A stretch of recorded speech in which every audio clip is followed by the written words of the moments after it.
pertama kali melakukan hubungan seks, aku nggak tahu kalau akan berakibat fatal. Saat itu aku udah SMA, aku mengenal seks saat kelas 1. Kata dokter ada bayinya ini sudah 32 minggu atau 8 bulan. Rasanya seperti aku ingin mati saja.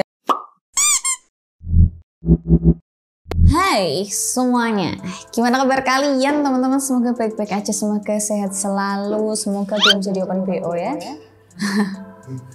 Bercanda.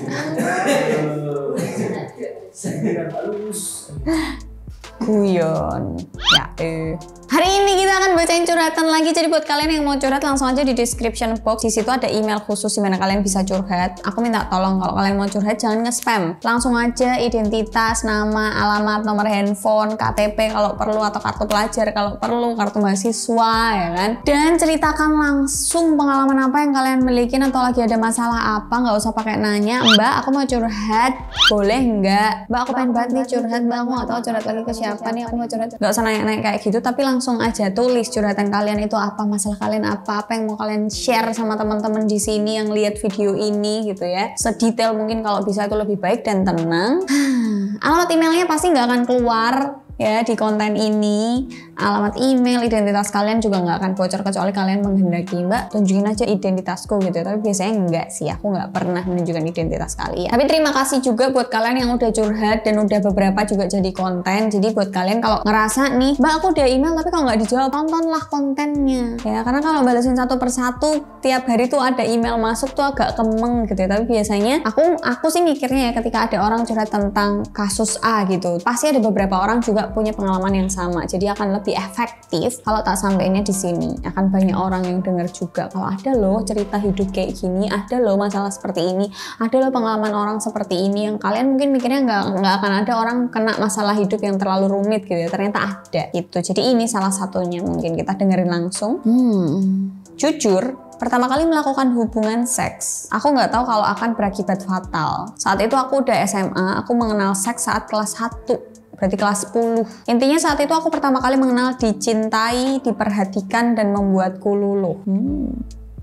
Susah nih kasusnya begini nih. Ya kan, kalau yang pertama kali tuh aku luluh dan mau melakukan apa yang dia mau. Si kelas 10 masih polos tuh ya, bojone kelas 3 kuliah, aduh habis Anda. Tahun aku melakukan hal itu, seminggu bisa 3-4 kali. Bodoh memang, tapi yang aku tahu itulah saat aku dicintai. Orang tua sepertinya tahu aku berbohong, bilang belajar bareng, bilang ada kegiatan tambahan, bilang ada teman ulang tahun dan lainnya, tapi aku tidak pernah sampai menginap, hanya sepulang sekolah dan sore sebelum maghrib aku sudah pulang ke rumah. Pernah suatu hari aku ketahuan jalan sama pacarku, habis aku dipukul oleh ayahku di rumah dan KTP pacarku ditahan ayahku. Yang paling buat aku merasa bersalah, aku benar-benar tidak tahu nama aslinya. Yang aku tahu hanyalah Doni, tapi itu hanya nama palsu. Bodoh sekali kan aku. Doni, adiknya Dodi. Bukan. Sampai suatu hari aku tidak haid 5 atau 6 bulan. Cocoknya. BTW mamaku tuh dulu sempet nggak mens tuh sampai 6 bulan, tapi itu nggak hamil karena dia kakekku dulu ngeri banget sumpah. Tapi emang itu hormon, bawaan hormon gitu ya, dan itu nurun ke aku kayaknya. Dan bodohnya lagi, saat itu aku tidak tahu aku kenapa dan memutuskan hubungan dengan pacarku. Dan memutuskan hubungan, berarti putus nih. Aku blokir nomornya dan saat aku berpikir apakah aku hamil, aku mulai untuk tes pack dan hasilnya positif. Rasanya seperti aku ingin mati saja. Mau taruh di mana muka aku di depan orang tuaku, gimana sekolahku yang saat itu sudah kelas 3 SMA, mau UN ya itu pasti. Adik-adikku, keluarga besar. Aku buka lagi blokir WhatsAppku dan aku chat kembali dia dengan harapan dia akan baik-baik lagi denganku. Sampai beberapa saat setelah itu aku baru memberitahu kalau aku hamil. Dan dia bilang itu pasti bukan anakku. Aku harus gimana Tuhan? Dan sampai akhirnya ketahuan oleh orang tuaku saat mereka minta aku untuk USG. Kata dokter ada bayinya ini sudah 32 minggu atau 8 bulan. Udah gede dong berarti ya. 8 bulan, 32 minggu, 8 bulan. Udah mau lahiran itu. Aku hanya USG 3 kali untuk memastikan bayiku sehat dan jenis kelaminnya. Ayahku nangis sejadi-jadinya. Aku sangat merasa berdosa. Aku nggak tahu akan seperti ini jadinya. Tapi aku hadapi dengan rasa bersalahku ini. Aku dinikahkan. Tapi setelah itu kami tetap di rumah masing-masing. Aku ingin mempertahankan anakku. Ayahku bilang kamu harus tetap kuliah supaya kamu bisa kerja dan membiayai anakmu, dan aku setuju. 10 tahun sudah aku masih sendiri membiayai hidup anakku di separuh usianya karena sampai 5 tahun hidupku dan anakku dibiayai ayahku. Masih sangat bersalah, berdosa. Bagaimana aku bisa menebus selain membahagiakan ayahku? Sudah, ceritanya sampai situ saja. Baiklah. Pertanyaannya bukan lagi, lah kok bisa hamil, lah kok mau. Pertanyaannya kayak untuk zaman sekarang udah nggak gitu lagi. Kalau zaman sekarang ada yang tiba-tiba hamil di luar nikah tuh pertanyaannya bukan lah kok bisa, lah kok mau, kapan terjadinya, udah nggak yang kayak gitu, udah nggak kepo cara pembuatannya. Tapi kalau zaman sekarang hampir semua orang yang mungkin belum pernah melakukan hubungan seksual atau benar-benar belum pernah melakukan sama sekali, justru itu yang bahaya. Kok aku tiba-tiba lemes ya? Aku mau bilang gini aja sama wanita-wanita di luar sana yang sedang ada di posisi nggak haid sekian bulan, telat mens, bahkan belum mens sampai detik kalian nonton video ini, atau mungkin pas kalian nonton video ini kalian ada di posisi baru tahu atau baru selesai lihat hasil tes packnya ternyata garis 2. Buat wanita yang lagi di posisi hamil di luar nikah, dengarkan ini baik-baik. Aku pengen kalian nge-share video ini sebanyak-banyaknya biar lebih banyak orang yang dengar tentang ini. Gak ada yang tahu jalan hidup kita gimana, betul? Gak ada yang mau juga hamil di luar nikah, gak ada. Cewek cita-cita jadi lonte juga gak ada. Ditanyain pas kecil, kamu cita-cita jadi apa lonte gitu, gak ada. Kamu cita-cita jadi apa hamil di luar nikah bu nanti, gak ada. Gak ada orang yang mencita-citakan hal ini gitu ya. Tapi hal ini banyak terjadi di Indonesia gitu kan. Saran gue kalau kalian nanya ke aku, pertahankan bayinya. Kamu kan gak pernah ngerasain ada di posisiku mbak, aku tuh bukan orang punya.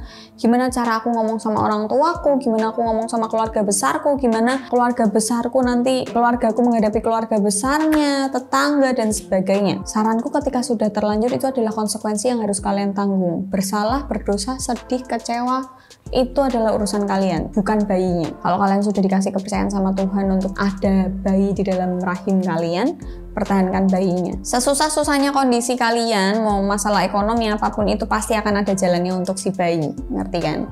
Cara ngomongnya gimana mbak sama orang tua? Ngomong lah, minta maaf. Orang tuamu kecewa pasti kamu dipukulin sekilar-kilarnya, orang tuamu nggak akan ngebunuh bayi. Nyikat kamu ya, tapi nggak akan ngebunuh anak di dalam kandunganmu. Percayalah, orang tuamu tuh juga ada rasa senang ketika bayi itu lahir karena mereka punya cucu. Perkara nanti cowoknya mau tanggung jawab atau enggak itu urusan nanti. Karena itu anakmu. Gak ada lagi kata anak kita, tapi itu anakmu. Itu cucu orang tuamu. Jadi pertahankan bayinya. Resikonya sama-sama besar antara kalian mempertahankan bayi sama menggugurkan bayi. Ketika kalian menggugurkan bayi itu dan orang tuamu nggak tahu, tapi kamu perang batin di dalam dirimu. Karena apa? Aku membunuh seorang manusia, aku membunuh darah dagingku sendiri, ada delay trauma, ada trauma di mana tiba-tiba di tanggal kamu menggugurkan atau ada kejadian yang mirip saat kamu menggugurkan anak itu, atau ada kejadian trauma, itu kan termasuk kejadian traumatis ya. Entah itu senang atau sedih, itu kan traumatis. Ketika ada kejadian yang mirip itu, kamu akan ngerimain back lagi, akan flashback lagi di saat itu. Ketika ada orang cerita tentang masalah yang sama, kamu akan nge-playback lagi. Karena apa? Kamu nggak berdamai dan kamu nggak terbuka, masih ada rahasia yang ada di dalam dirimu dan kamu nggak mau semua orang tahu. Dan itu nggak baik buat mental seorang wanita yang kemudian nantinya jadi ibu. Ketika kamu nanti punya suami, kamu akan bergaining lagi antara aku harus jujur nggak ya sama suamiku. Ketika kamu punya anak, terus amin-aminnya kamu pelancar punya anak tanpa gangguan dan segala macam, kamu masih punya rahasia di dalam dirimu yang kamu pendam sendiri. Nah kalau setelah itu kamu menikah, kemudian kamu divonis atau dibilang dokter nggak bisa punya anak karena dulu pernah, kita nggak ada yang tahu cara pengguguran itu mau dengan aborsi, mau dengan obat dan sebagainya, itu efeknya gimana dalam kandunganmu kan nggak kelihatan. Ketika kamu sudah menikah nanti, terus efeknya ternyata kandunganmu gimana-gimana dan akhirnya nggak bisa punya anak, kamu akan lebih menyalahkan dirimu lagi. Sebenarnya dua-dua keputusan ini sama-sama besarnya, tapi percayalah rezeki untuk anak sesusah-susah apapun keadaanmu, keadaan ekonomi, emosi, semuanya pasti akan ada jalan untuk anakmu. Jadi buat kalian yang sedang ada di posisi berbadan dua tanpa suami dan di luar nikah, jangan gugurin anakmu. Banyak di luar sana yang ibu-ibu membesarkan anaknya sendiri tanpa laki-laki, dan bahkan ada seseorang yang ku kenal, dia menjadi seorang bapak, dia menjadi seorang laki-laki yang sudah berputra. Aku masih ingat dia cerita ke aku kalau itu anakku, tapi ibunya, ibu dari anaknya ini emang tidak mau meminta pertanggungjawaban gitu. Dia memilih untuk membesarkannya sendiri, dan setelah anaknya besar emang mirip banget sama seseorang yang ku kenal ini, dan dia pasti akan bergulat dengan masalah hatinya, masalah psikisnya, dan gak kelar-kelar, percayalah. Ayolah, berani berbuat, berani bertanggung jawab. Banyak di luar sana laki-laki yang pengen enaknya doang, begitu udah jadi ditinggal. Itu kenapa kalian harus sering-sering nonton konten ini, biar tidak dibodohi orang laki-laki dan biar tahu kalau dunia itu sekejam ini. Dan buat mbaknya yang curhat, terima kasih. Ceritamu ini jadi pelajaran buat kita semua bahwa wanita yang hamil di luar nikah itu nggak seburuk itu kok. Wanita yang hamil di luar nikah juga masih bisa melanjutkan hidupnya dan masih bisa merasakan senang gitu ya. Percayalah, rezeki untuk anak itu pasti ada. Dan buat mbaknya aku berpesan sehat-sehat selalu, semangat buat anaknya, semoga sehat juga, jagain ibumu karena ibumu sudah berjuang sangat keras, sudah berjuang akhirnya melahirkan kamu dengan resiko semuanya ditanggung awalnya sendiri. Dan pasti rata-rata laki-laki yang sudah tidak mau bertanggung jawab di awal itu sampai ending juga nggak akan bertanggung jawab gitu ya. Banyak di luar sana ibu-ibu atau wanita muda hamil di luar nikah dan kemudian memilih untuk menggugurkan anaknya dan dibuang gitu aja tanpa pemakaman yang layak. Betul? Ada yang disimpan di lemari, ada yang dibuang di kloset, ada yang dibuang di pinggir jalan, di tanah kosong. Dan kamu memilih untuk membesarkan anakmu, itu luar biasa. Itu keputusan yang sangat berat dan luar biasa. Jadi kamu hebat. Gitu aja konten kali ini, semoga bermanfaat buat kalian dan jadi pelajaran buat kita semua. See you in the next video. Bye.